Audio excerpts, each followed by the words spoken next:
Hey everyone, Token Dave over here, the dorky token black guy who's just trying to get by. And welcome back to the Godzilla Garage, where I exclusively talk about Godzilla and Godzilla related content. Before I begin, I want to say thank you to KaijuNoir, okay? His channel was the first channel that I know of that actually spoke about the topic in the description below. So, 2 weeks ago, Godzilla, City on the Edge of Battle, came out.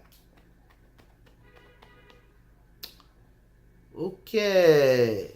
Now, if you're regularly watching the Godzilla Garage, you know that around the time the movie was released in Japan, hardly anyone talked about it.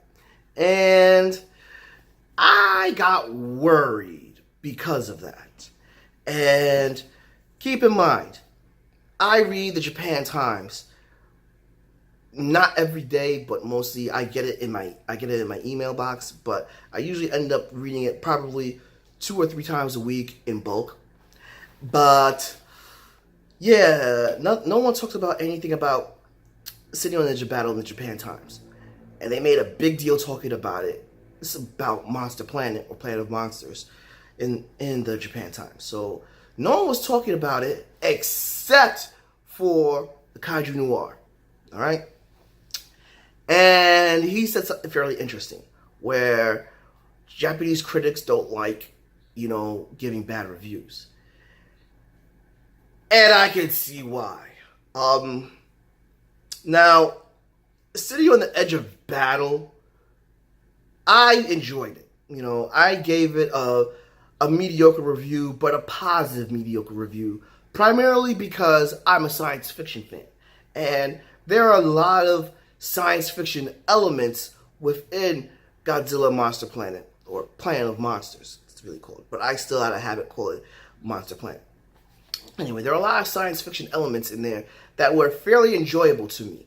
So the reason why I gave it a cool rating is because, the animation is okay, is decent.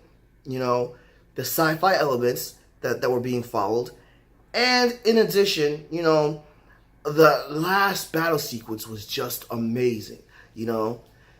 Average person would not like it. I stated that, but as something to watch, especially something animated to watch, still if you're a science fiction fan, a fan of sci-fi, it's passable. City on the Edge of Battle is not at all. We get some additional character development and some additional world building, which was missing from, Monster Planet.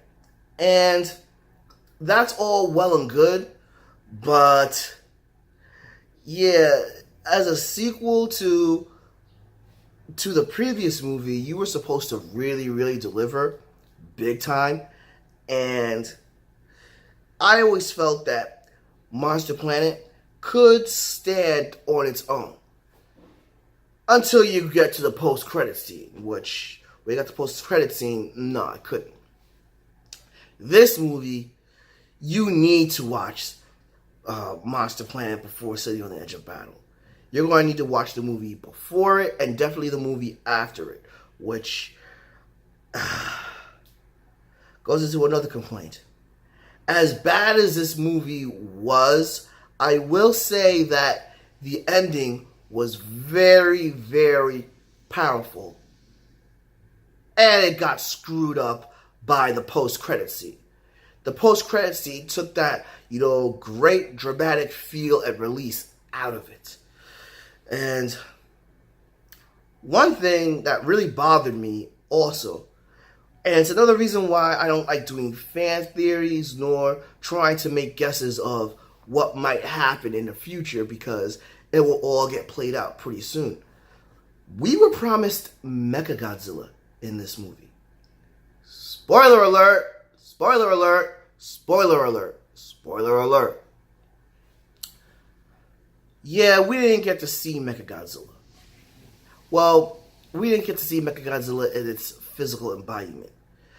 The whole city was supposed to be Mechagodzilla, hence That's why we were promised Mechagodzilla. But the Mechagodzilla that, we were promised, the physical description of Mechagodzilla, we did not see.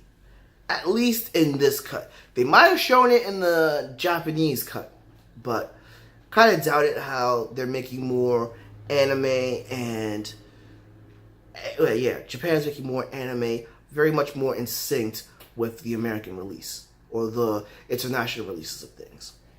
But City on the Edge of Battle is just freaking boring. Oh man, it's one of those times where I say, like, I really wish I got my time back. Even Godzilla, his appearance wasn't even all that entertaining. So yeah, this anime trilogy is terrible. I mean, the third movie is probably supposed to save it, but if you have to depend on the very last movie to save a whole trilogy, you just dropped the ball.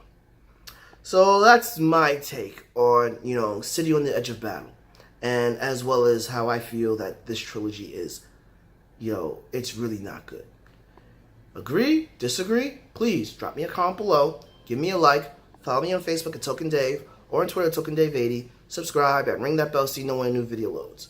But until then, this has been Token Dave, Dorky Token Black Guy who's just trying to get by. I'll catch all of y'all later.